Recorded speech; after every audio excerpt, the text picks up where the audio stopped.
It's all over. No, not really. It's not really all over, but we are gonna chat about this a little bit today because it was Thursday. The makers of ChatGPT and DALL-E announced Sora. It's a text-to-video diffusion model, and as of today, as of Thursday, Sora is available to red teamers or experts who adversarially test the model for harms and risks. I mean, isn't it just a harm in being in existence?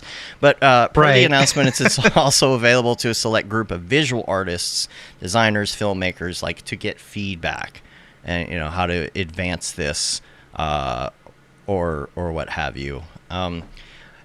It's a little scary, and I'm sure everybody looked at it and was like, "What?" Yeah, I didn't think it would be this soon. I know. We knew it was coming. Yeah, did you see some of the clips that they showed where you can take footage and then change the footage? I sure did. I've actually got that on my list here. So you're able to combine. So they have that one shot that they have of like an old village. And I had a clip, actually. I saved it, but I was just going to play it off the interwebs. And it took, what was it? It was the old village and... of course, now I can't find it. Now that I'm see if combine I can different videos. Well, where the heck did it go? Did it get taken down? All right, I have the actual video. So they take these two videos and they combine them together, and it's pretty incredible how seamless it is. I'm gonna bring it up now because I did save it in my show notes. I don't know where it went. It's like that YouTube video got taken off the internet or something today. So let's see, AI videos. Here we go. Is it the one with the car? No, it was okay. So they have like that. Was it the video of Greece, right? And here we go. I found it. I found the one I saved. I don't know why I can't find the YouTube one or whatever, but I'll bring it up here. Full screen so we can see. 2-box screen. Here you go. I hope this works. I didn't test it. It doesn't work because I didn't test it. The one thing I didn't test doesn't work. All right, I'll bring it up. But it's got Greece, and then there's like a Santa village, and if I could just load it up, you're gonna see me load all my other. You know how that goes. You never pick the right display, right? You always pick the wrong display. You're gonna see like, there we go. So you got Greece plus Santa Village with these trees and these little lights. The one on the right, I don't know if it's previously AI generated or if that's a stock video. I didn't see that in their stuff or whatever, but okay, now you put these together. Finally got it running. Sorry about that. Now look at this. Look at that. Look how it is. It's not like you had to place it. It's not like you had to track it. It's not like you had to get models. You just said, I want this video and this video. See, now here's one with a drone flying through Colosseum in Rome. And it just turns into a butterfly. Jeez. Like you do. And just look how it morphs. It turns into the coral. Like the arches and everything turn into the coral. And then this is the one they did with like their old-timey village, and they're mixing this with like a crazy abstract of like sharks and things in the sea. And that's pretty incredible. And I do see in the chat here, it's the question that's up in the air is how long did these take, right? Is this something where, okay, well, that took like 12 hours to process and render? Like, right. We really don't know. Yeah, what's the GPU power that is needed for that? Right. How many cards were working on that? Not like that's not going to change. Plus, how big, the thing with like image-generated AI is the algorithms that are used and the references and stuff like that, are big. You're talking about like, several gigs at least for something like Stable Diffusion. But when you're talking about like, Midjourney or something, that's hundreds of gigs. Right. And that's only for images. Like, I can only imagine how big this, what they're having to reference is from, like hundreds and terabytes of information. I have no idea. I have no idea how it works. A lot of people are saying, well, just wait until you can do the Google one, and the Google one is trained on everything that's on YouTube. It's could you imagine? It's coming. I think we're at a limitation right now of power, but I mean, what about quantum? What about when quantum computing happens and you can just do it instantly? That'll be fun. Yeah. There's okay. Last year when we saw images, we started to see video. Everybody's like, okay, I'm getting a little bit worried. It's going to take the jibs, things like that. And our kind of way of looking at it was like, okay, maybe 10 years from now, it might be an issue. Maybe 10 to 20 years from now, right? And here we are. When did Joey speak at half res? Because that's the first time, ago. like, 2 years. So it took 2 years. Mm-hmm. And so there's a little bit more worry a lot sooner. Now, of course, there's still stuff that it can't do. We're not out of a job today, right? But it does make you think about what you're going to be doing in 10 years' time or something like that, right? That's kind of the difference there. I mean, this all goes back to when, I'm sure you and I remember this. Maybe some of the younger, from 400 people episodes don't. ago. Well, yeah, right. When the iPhone came out and people were like, "Oh, I'll just shoot this on my iPhone," right? Mm-hmm. Or like, it was earlier days of our careers where stuff like this was happening, or things were becoming cheaper, and they're like, "Oh, well, I'll just do it myself." It's like, yes, you needed some technical skills in order to make it good, but now it's like, I can see the possibilities of where it's going, and it's, you load in an AI generated picture of like 2 characters and you write an entire story and say, use these 2 characters as the main people. Yeah. It's like, I mean, simple commercials like the one you made, Right. Make it make sense is in the TikToks. What's up, dude? How you doing? I always stop in and say hi on his lives. This is the first time it's been the other way. Okay, so here's what I'm gonna do, because everybody's like, when should we panic, right?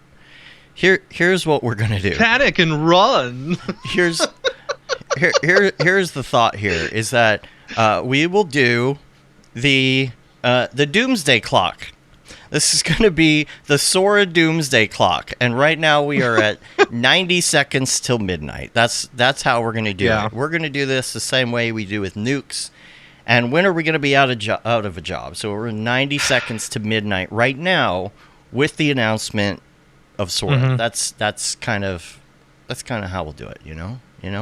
Yeah. So one of the things that people are talking about is, how are we going to control this, right? Like, how are we going to make sure that things do not get absolutely out of control when it comes to AI video and the things it could make? And one of the things that the CEO of OpenAI said, Sam Altman, who is seen here wearing shades because his future's so bright, announced that... Oh, that's so bad. That's so bad.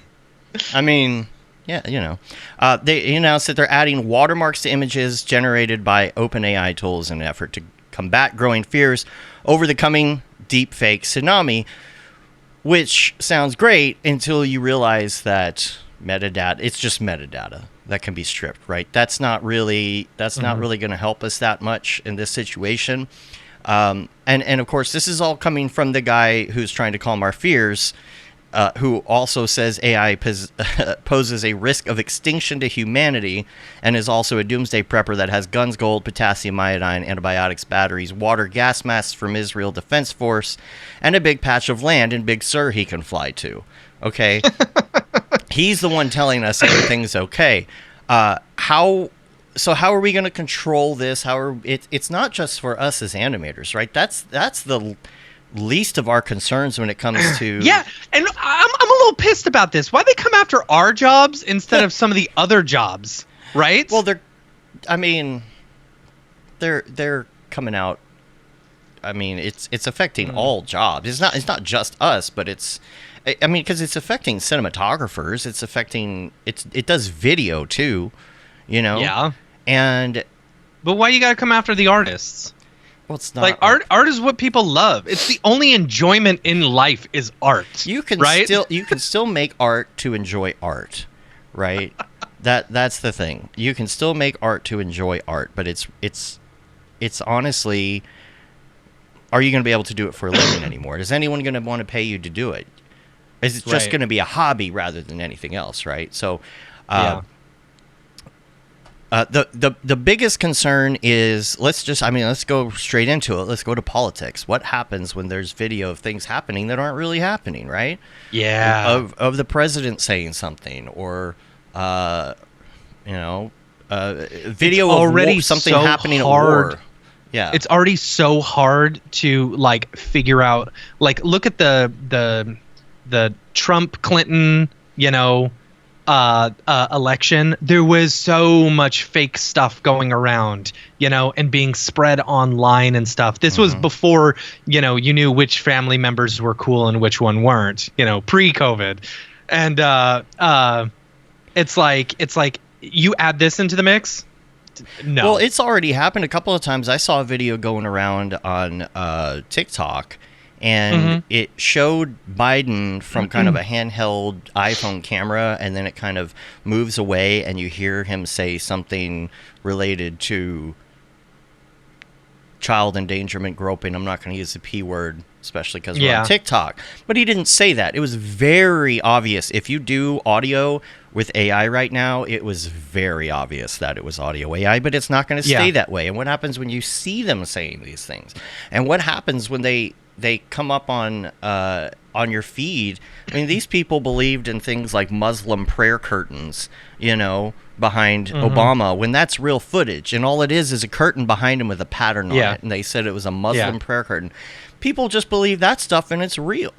So that's one of the big things, and one of the arguments right here is that is that we will be storytellers, which I can see we probably will be storytellers for a while, but that's not going to last forever. It's going to be indistinguishable. Some of the stuff you see on Sora right now, indistinguishable. Now you could sit there and you could break it down as a designer, and you could say, well, I see that this thing's wrong here and this thing's wrong, but nobody's paying attention to that.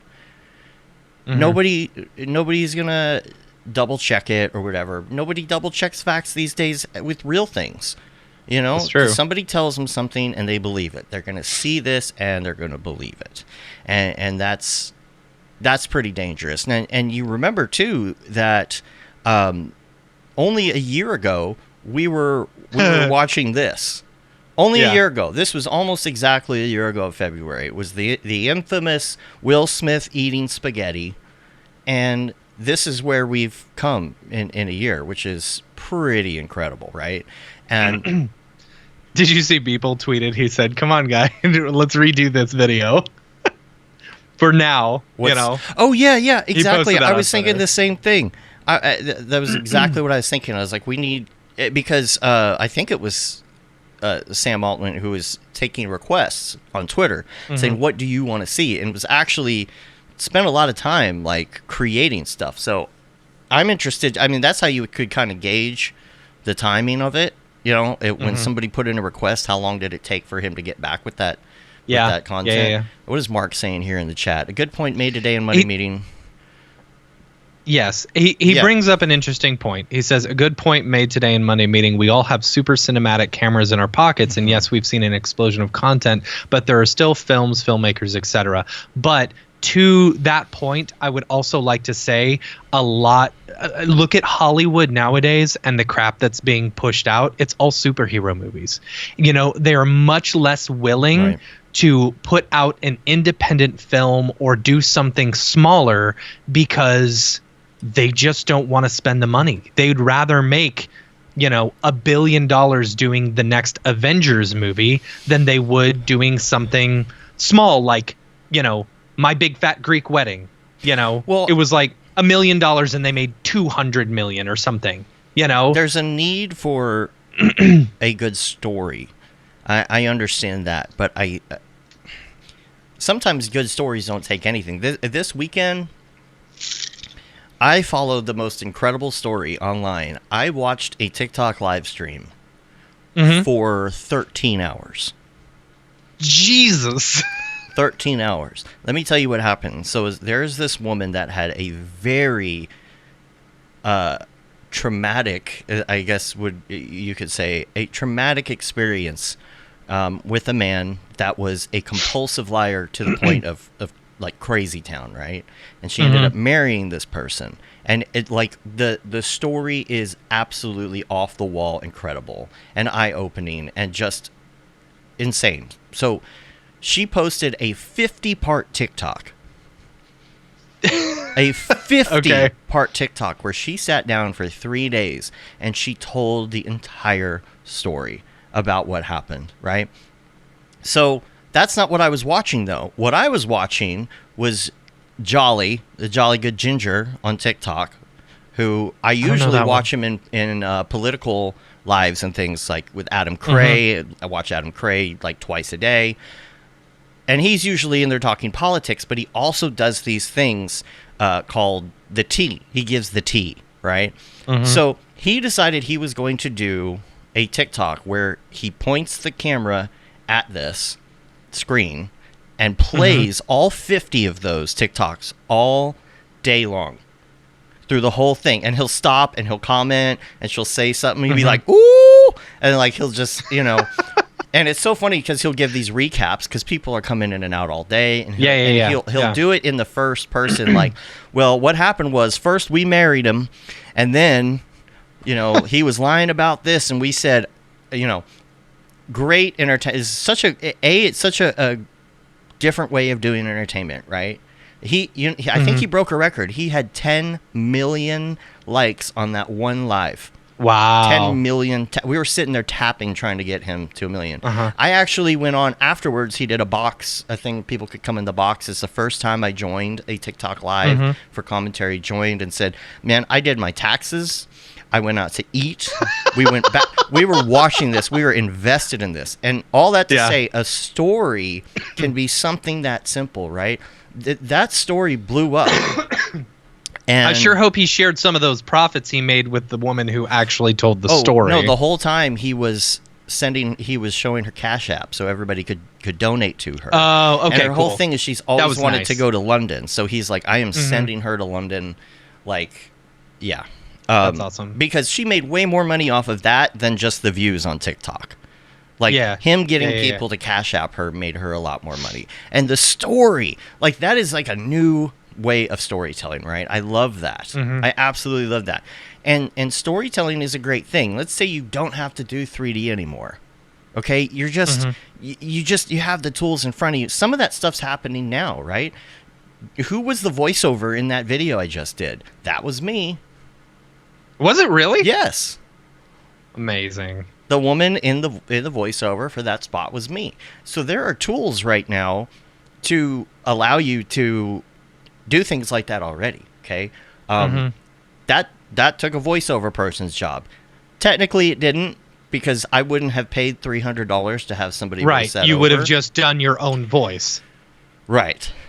Yeah. Now I'm not saying that I don't use AI. I use AI for stuff, but what we've been saying this entire time is that, you have got to figure out how to adapt because the gates are open. It's too late. This is where we're going. So figure out how to adapt. What jobs do you think would be safe? Would be from safe? AI? Well, right now, physical. I was thinking about until the AI... Until the bots that can do construction are affordable. Yeah, I was thinking. I was like, game development and stuff like that seems relatively safe right now. Because an AI would be a huge help with video games and stuff. Already is. I saw some stuff. it was like a plugin for either Blender or Cinema 4D, where basically you could do live texturing. You like highlight the areas that you want to texture, and it would automatically texture it and stuff like that. Which I thought was really cool. But it's like building out video. Okay, that can AI can take our jobs, but that's basically what we do. But creating a fully immersive video game and stuff like that, it's going to be a while before it's there, I think. Yeah, you say that. You say that. Yeah. But, I sent you a TikTok last night of something that's doing live stuff on the fly with AI. I don't know if you've seen it yet, but live on the fly? I don't know if I saw that. Yeah, it was taking a basketball game and turning it into like kind of a poppy, almost Spider-Man-ish look. That was not on the fly. I will 100%. Yeah, he said that. I guarantee you that was not real time. I guarantee you that was pre-rendered. Look at all the comments and the thing. I saw that the other day, and everyone's like, there is no way that's real time, because the GPU stuff that would be needed for that is just insane. I'll have to investigate that and look, But the physical jobs are going to be, not all of them, I don't think, right away. But if you think about the bots that Elon Musk is building right now to do jobs, imagine if you need something to carry a whole bunch of, like Byron said here, laying concrete, carrying bags of concrete over to all of this. You're going to have managers for a while managing bots. I will tell you the reason why I don't think AI is ever, and robots and stuff like that are ever going to come for regular jobs, because human beings are more disposable and cheaper than a robot is. The upkeep for a robot will probably cost more than just hiring some people for minimum wage. But you don't have to pay them at all after you buy them. So when you I understand, but you're going to spend $100,000 on a robot to grill burgers and stuff like that. Well, you could have other machines that are not as complex for that. But if you're talking about, I need to move all these bags of concrete from here to here, and you don't have to hire 10 guys to do that because one bot can just go do that real quick. Those are the types of AI things. You're going to be managing that. But what happens when the AI robot breaks down? And you need to have someone who has an advanced degree in robotics in order to help. You'll have a second one that can repair that one. Right? Touche. All right. That's further down the line. That's further down the line. But and I think that part of the problem is, and I think I've said this before, we have to allow AI to solve our problems financially before we let it do all of this. We could do this in two order. We could have it destroy our economy first, or we could have it figure out the best way to run our economy with AI and give us all UBI UBI, and then do that stuff. It's fine if we're only making art for art just because it's fun. Yeah. Okay. I will do that as long as I have some UBI to take care of it, right? If we're all allowed 100%. To be George Jetson style and we're just sitting here letting the robots do it while we relax, that's fine. But the only way we're going to get there is if AI and quantum computing can figure out how to solve our problems first. All our energy problems, all our food problems, all our logistics problems. You think, but it's, the billionaires and the multimillionaires who want to keep us down and, poor so that we, Yes and no. You think a billionaire is going to go from being a billionaire to being like, okay, I'll take universal basic income? Well, not if it's unlimited. Here's the thing. What is the reason billionaires want to be billionaires? What do they need that money for? You know what they need it for. They just want Epstein Island? I don't know. What do they want billions of dollars for? What do they want to keep control, power? Yes. Yeah. That is still something that can be had in a society that doesn't have money. Okay, there's still going to be there's still going to be that. Not everybody can have a $5 million mansion, right? We don't have enough room for that. Like, not every single, we can't have, how many people on this earth? 6 billion or whatever, or more. We can't have that, yeah. 8 or 9 billion mansions on this planet. Like, that's the problem, right? You talk about the Star Trek universe, and you talk about replicators and things, right? If you could replicate anything you want, like, that's going to get out of control. Yeah. Right? So there's still going to be a power structure, but I do think that I'm not going to say it's going to solve all the world's problems, but I do think that it could definitely figure things out for us. And if it does that fast enough, we can get past this threshold of it destroying us. Anyway, let's bring it back to... I sometimes feel like an old man. Do you ever feel like an old man just like screaming at the clouds with all this stuff? Like, for me, I think this stuff is very scary, but do kids, young kids, are they just like excited for it? And then I look like an old man because I'm like, I don't want it to take my job. The people that weren't in it, of course, are probably excited about it. Here's the thing. When I create stuff, besides money, there's 2 reasons that I enjoy doing art for fun. Number 1 is just for the storytelling, right? And number 2 is sometimes I enjoy the challenge, like a puzzle, of figuring out how to do it. If I could do art all day and get paid for it, and like just be free to do that, amazing. That's all I want to do. As long as I don't have to go into an office somewhere. But like people who do things the old way for fun. People who still go and develop photos using chemicals. Right. But, there's a term, starving artist, for a reason, Right. Like, people are in bands, they make music because they want to make music. And, but yeah, they, it's the only reason I don't play music nowadays. I had to quit so that I could actually like pursue a career to make money, to feed myself. And now, right now, we're still in that phase of. Right now, I think what it's doing is it's taking away from stock sites, right? Like right now, there's that spaghetti dough. Pond 5, Shutterstock.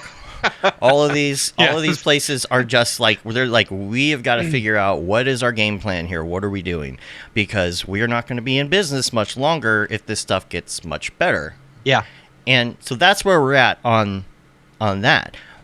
But for the people who say, okay, well, we're going to be storytellers. Let's say you've got Cinema 4D R35 or 2035, not R35. Cinema 4D 2035, right? And it's 11 years from now or so, and we are making an animation. What does that look like in a decade from now? What does your browser look like? Is it a real-time thing, and you're talking to it, and you're crafting? Just if you've seen, what's the AI show? HBO, the Westworld? Yeah, Westworld, okay. Okay. The last season, I don't remember what they were called, but they're storytellers, right? And you can't watch it now because they took it off the air. You can't watch it at all? Mm-mm. But, I'm pretty sure they took it off. Like, there's been several shows that they have just taken off that you can't watch anymore. Oh, well, that sucks. Got to go to the seas for that one. So, where was I? Sorry. The storyteller. So you're in this browser, right? And you're telling it what to do. You're talking to it. You're like, I don't like that car. It needs to be like blue, and the trees need to look different, which is already what you can do with Sora, okay? Yeah. But you're going through that, and then you're designing and whatnot. Okay, so you make a story, and then you put it on the internet, and what happens to it? Same thing that happens now, right? People like it, or they don't like it. They vote it. They upvote it. They downvote it. Thanks, Tom. Tom's congratulating us. Tom Glimpse says congrats on 400. So imagine now you're telling a story and you put it out there, and you spent, I don't know, hours all day making one piece of content. Okay. If it doesn't pan out, you do it again. Now, in a decade as well, we're going to have, God knows how good the AI is going to be, right? God knows how good the storytelling ability of AI is going to be. This is where the two things combine. This is where ChatGPT is probably ChatGPT, 8.0 or whatever it's going to be in 10 years. You're on this crazy version of ChatGPT. Maybe it's, what do you call it? I forget. There's a name for it. I bet if Byron's still here, he can tell me when it's learning from itself. Right now, it doesn't learn from itself. If I tell it did something wrong, they go back and tell it did something wrong, but it doesn't self-correct in real time. Okay. Yeah. So it's the next level. It's the thing they're striving for, and I just can't remember what it's called right now. When the AI is more sentient, if you will. But let's say that we're there right at this point, and it's 2035, and you spent all day working on a story, but at the same time, AI knows the algorithms to tell a good story. So it makes a bunch of videos, and it puts out 1,000 of those videos in 1 hour. Just one of them puts out 1,000 videos in 1 hour. One that's trained a specific way, and everybody's training them to do different things. Some better than others. Puts out 1,000 of them. But at that point, they go on the internet. People start upvoting them. So now you're getting custom content delivered to you in mass, in bulk. You're getting thousands and thousands of these videos that have good storylines and have good video, and they're catering to you, and there's thousands of them upvoting. And every time you do it and one does better, it knows that is something that humans like watching, and they're going to upvote this, and here's why. And just like the algorithms we have now, we don't understand how they all work. You look at Facebook algorithms and things, and like why all of a sudden you're seeing an ad for something that you're into. Like, it isn't that they're listening to you. Like, they literally have said sometimes they don't even understand the algorithms, how they work themselves right now. It's a mystery, and it's like this black box. And so what happens when you have 1,000 of them going out catering to every bit of what you like as a human, and it somehow figures it out beyond even our own understanding? It's going to be pointless to be a storyteller, because you put one out all day. You worked on it, you came up with the story, you did all of that, but in the meantime, 10,000 videos went out, and they were all perfectly crafted. It is going to be a mess. It's going to be an absolute mess. Can you imagine? I mean, there's so much content now that you couldn't consume it all. Right. Imagine in the future, like, geez. It reminds me kind of like, have you seen like there's this weird children's video thing on YouTube? Have you ever heard about this? Like these very, very odd videos, and it almost looks like bot stuff is being created on YouTube. It's kind of an older story. I'd have to look up the details of it, but it's like there's just going to be so much. What was Byron saying? That's not what kids want to watch. But here's, think of the things that kids are watching right now, like videos on toys and videos of just, Cocomelon, and just imagine that, but it's AI generated to the max. Yeah. To the absolute max. And that's where it's going. But the question is, how are we going to adapt to this in the next 10 years? Are we going to take it a step at a time? Yeah. Oh, yeah. Byron said they want YouTube personalities doing, lives and stuff like that. But think about, there's that YouTube channel, Nastia, or whatever it is for kids. And it's the girl and her dad. And there's not even like voiceover. They're just doing stuff. You can easily generate that. Now, lives, I don't know. I really don't know, because even lives are going to be done by AI eventually. AI personalities. Think about how advanced the chat's going to be. You may not even know. I think we're definitely going to get to a point where there's going to be a celebrity that emerges that nobody knows is AI until they're already famous. And they're like, no, that person's not real. And then people won't believe it. People won't believe it. I believe that. There's some other comment. We got a lot of comments today. This is good. By the way, so I was looking up Getty Images, right? Mm-hmm. Because Getty Images, owns Shutterstock and stuff like that. In the past year, they are down 32% in their stock, and their market cap, or they're only worth like less than $2 billion, right?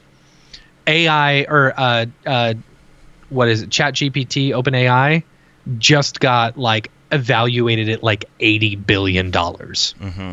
Imagine if they come in here and they just straight up buy Getty Images. Byron said that already happened on OnlyPans. I got to make sure I'm careful of the TikTok algorithm now too. Right. That I guess apparently that happened. I don't know if you got a link you might be able to send me sometime on that, Byron, maybe for next week, but not that. Not that. A news article on it. That's the way I understand. Let me see it. I wouldn't be surprised. I would not be surprised. It seems like, especially if it's just photos right now. I mean, you can go put a picture, tell Midjourney, do a picture of a woman with red hair standing in, the middle of Times Square taking a selfie. Okay. So I don't know. I think this is coming. I think adaptation is key. We're going to have to take it one step at a time. If you're going to use this, I hope there are safeguards that they're able to put in place for the sake of society and misinformation and other things. Mm-hmm. When it comes to our industry, I think we need to adapt to it. I think we need to take advantage of the tools because it's the only way you're going to get by. Survival of the fittest, right? Mm-hmm. You got to do what you got to do. Yeah. If you get to a point where there's going to be a point where you can't do anything without actually using AI, number one. Number two, if you refuse to use it, do it the old way, that's fine. But it doesn't mean you're going to make money that way. It doesn't mean you're going to be able to get by. You might have to, that might have to become your full-time hobby, right? Yeah. If you're in it for the art. And it does suck as somebody who, well, for somebody, not me personally at this point in my life, but for somebody who just got out of school. They're like, geez, just like in the commercial, what am I supposed to do? I got all these, loans that I have to pay off and stuff now. Tom Glimpse says, it's even worse. Imagine AI will generate content. What? I didn't... Josh said, congrats on 400. This is depressing. Well, we have some good news coming up, though. So we'll move to that. We're actually going to move to that in a second. Wow. We've gone really long on this already. Okay. No. It's great. I mean, we knew already. This was the way it was going to be. Yeah.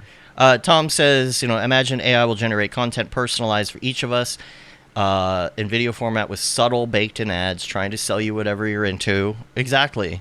They're drinking the drink you like. They're drinking the Monster Energy drink, trying to sell you. Do you use Spotify's, Xavier or whatever? The DJ? The DJ, yeah. Yeah. Hey, Dave. What's up, Dave? I got some stuff for you to listen to. Right? That's how he sounds. He's so energetic, and I'm like, just settle down a little bit. If that's kind of the future thing, I like that. It's catered to me. But it doesn't quite understand. It doesn't understand the genres yet. It's like, here's something you were listening to a while ago. Blah blah blah. Plays and children's it turns music. on, and it's like rain sounds for 10 hours. Yeah. Like, nah, I'm cool. Just go ahead and skip that, Yeah. But it's like personalized YouTube videos, personalized TV shows and stuff like that, or being able to mix your AI algorithm with your wife's AI algorithm or your significant other's. Oh, yeah, you're both and being in the able car to at the merge same those time. into something that both of you will be able to watch together. Yeah. You're both watching at the same time. You're both driving in the car at the same time. This is the right. Botched brought up a good thing. I don't know why I lost this on my list. Oh, I know why.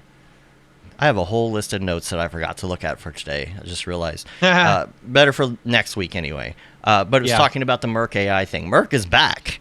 Merc is back. Yeah. And using AI. I mean, they just needed to reprogram his AI, to work better. So he could program the AI, see? Yeah. Yeah. But yeah, that's going to be something that you can use to your advantage. He's coming out with something where you can just make very simple shapes and forms in Cinema 4D. It spits out an image that's, an AI-based image, which we were kind of hoping that would come. Especially texturing is going to be great. Texturing. I like is it. going to be awesome. I like it. I think it's cool. Right. So that's the kind of adaptation we're talking about. Mm-hmm. So we do have a poll for this week, which is, are we all effed? I think that's just go ahead and pretty good. So scan the QR code. Let us know, are we all effed? And we will revisit this and a little later on in the episode. We only have a good 20 minutes left anyway. But make sure that you do the poll, scan the QR code, and we're going to check in on that. I'm very curious to see what everybody says. I should probably vote too. Yeah. I voted. Okay, good. All right. Well, we'll come back and we will check on that in a minute. We'll be right back.